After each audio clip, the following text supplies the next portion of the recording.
देशका बहालवाला मन्त्री र देशको अर्थमन्त्रीमाथि छानबिन अर्थ मन्त्रालय होइन संसदीय छानबिन समिति चाहिन्छ। त्यसबाट छानबिन गर्नुपर्छ हामी, किनभने यो सामान्य कुरा होइन। यो आज देशका अर्थ करका दरहरू हेरफेर गर्ने सूचना लिक गरेर आज कसरी आयो त्यो सूचना? त्यो सामान्य कुरा हो। अनि भन्सारको एउटा कर्मचारीलाई थाहा हुने कुरा हो त्यो? अर्थमन्त्रीमाथि नितान्त छानबिन हुनुपर्छ। यो राजद्रोह हो।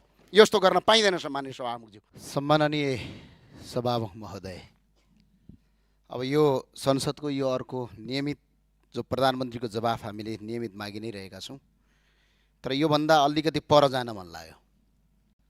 आज सम्माननीयज्यूलाई म अपिल गर्न चाहन्छु, संसदप्रति सरकार चाहिँ जवाफदेही हुने हो होइन, हुनुपर्ने हो या होइन? किनभने जुन आर्थिक विधेयक आयो यो संसदको सम्पत्ति हो। त्यो संसदको सम्पत्ति अर्थमन्त्रीज्यूले संसदमा पेशै नगरी भकाभक चेन्ज गर्नुहुन्छ कसको स्वार्थमा? र अर्को सबभन्दा ठुलो कुरा सम्माननीय सभामुखज्यू, यो देश चाहिँ गाउँका किसान, मजदुर र सामान्य नागरिकले बिगारेका होइनन्। देशलाई कमजोर बनाउने काम चाहिँ सत्ता र शक्तिमा पुगेका तर इमान्दार नभएका र जवाबदेही नसक्ने मान्छेहरूले नै आजसम्म यो देश बर्बाद पारेका हुन्। आज म भन्न चाहन्छु, करका दर हेरफेर गर्ने, करका दर नियम गर्ने नियममा अहिले धेरै यहाँ अर्थमन्त्री भइसक्नु भएको मान्छे पनि हुनुहुन्छ। कसलाई थाहा हुन्छ? नेपाल सरकारका सचिवलाई पनि थाहा हुँदैन त्यो कुरा। त्यो सीमित अर्थमन्त्री र अर्थमन्त्रीज्यूले स्वीकृत गरेका व्यक्तिबाहेक अरूलाई थाहा हुँदैन। तर आज सूचना लिक भएर 753वटा गाडी केरला नाकाबाट भित्रिन्छ, 14 गते भन्सार पास गरिन्छ, 20 गते गाडी आउँछन्।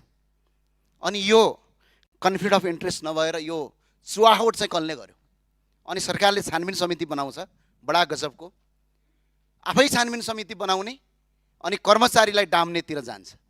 हामीलाई थाहा छैन बजेट बन्दाखेरि बजेटका करका दरको हेरफेर गर्ने र दर कति हुन्छन् भन्ने कुरा नितान्त अर्थमन्त्री बाहेक कसैलाई थाहा हुँदैन। यदि त्यस्तो अपराध गरेको ठहरेमा राजद्रोहको मुद्दा चल्ने नेपालमा कानुनी व्यवस्था छ। सम्माननीय सभामुख महोदय, आज कसको आधारमा यो गरियो यसको जवाफ अर्थमन्त्रीले संसदमा दिनुपर्छ। र सम्माननीय सभामुख महोदय, करका नीति मात्र होइन संसदको सम्पत्तिमाथि चलाइएको छ। र अर्को विषयवस्तुमा प्रवेश गरेँ, यहाँ शिक्षा मन्त्रीजी हुनुहुन्छ भने भनिदिनु होला। यो पहिला एउटा आउने गर्थ्यो, आदेशमाथि आदेश, परमादेशमाथि परमादेश। अहिलेको सरकारले पनि आदेश दियो, फी लिनु हुँदैन भर्ना फी भनेर। म आज यो देखाउन चाहन्छु यो प्रत्येक विद्यालयको के गरेको छ। यहाँ नाम चेन कसैले के भनेका छन्, यहाँ कसैले तपाईँको सहयोग रसिद, कहिले वार्षिक सहयोग, नाम चेन्ज गरेर भक्काभक फी लगेर तपाईँको देशभरि बर्बाद पारिएको छ। त्यो भएको हुनाले यो कार्यान्वयन गरियोस्। र अर्को सरकारलाई म जाँदै भन्न चाहन्छु, सत्तापक्षका माननीयज्यूलाई सभामुख मार्फत भन्न चाहन्छु, म अलिकति पुरानो हो तपाईँहरूभन्दा, 1 वर्ष 1 कार्यकाल। पहिला पनि यस्तै हुन्थ्यो, सरकारका मन्त्रीले गलत गर्थे, आफै छानबिन समिति बनाउँथे र आफैलाई आफै निर्दोष साबित गर्थे। अनि बिचरा संसदमा ताली पट्काउँथे। जनता वाक्क भएर भदौ 23-24 भयो। तपाईँहरूलाई ध्यानमा राख्नुहोस्, देशका बहालवाला मन्त्री र देशको अर्थमन्त्रीमाथि छानबिन अर्थ मन्त्रालय होइन संसदीय छानबिन समिति चाहिन्छ। त्यसबाट छानबिन गर्नुपर्छ हामी, किनभने यो सामान्य कुरा होइन।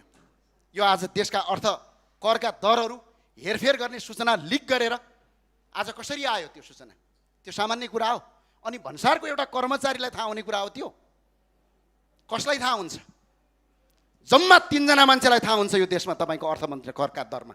एउटा अर्थमन्त्री, यदि चाहे भने अर्थ सचिव, यदि चाहेपछि राजस्व सचिव।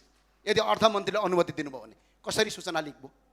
यो ठुलो अपराध हो र सुशासनको आँटमा बनेको सरकार हो यो सरकार। र अहिले सरकारको जुन 182 सिट आएको छ, 181-82, तपाईँ हामीले कुनै काम गरिरहेको होइन। जनता वाक्क भएर सुशासन हुन्छ भनेर आएका हुन्। अहिले कुशासनको बाटोतिर नलाग्नुहोस्, म तपाईँलाई अपिल गर्न चाहन्छु। त्यही भए हुनाले सम्माननीय सभामुखज्यू, मन्त्रीमाथि छानबिन हुन्छ, पूर्व मन्त्रीमाथि आफै छानबिन गर्ने, आफै निर्दोष हो भन्ने संसदीय छानबिन गरौँ न।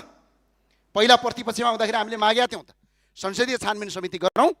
अर्थमन्त्रीमाथि नितान्त छानबिन हुनुपर्छ। यो राजद्रोह यस्तो गर्न पाइँदैन। सम्माननीय सभामुखज्यू, म त्यही अपिल गर्न चाहन्छु। हस्, धन्यवाद।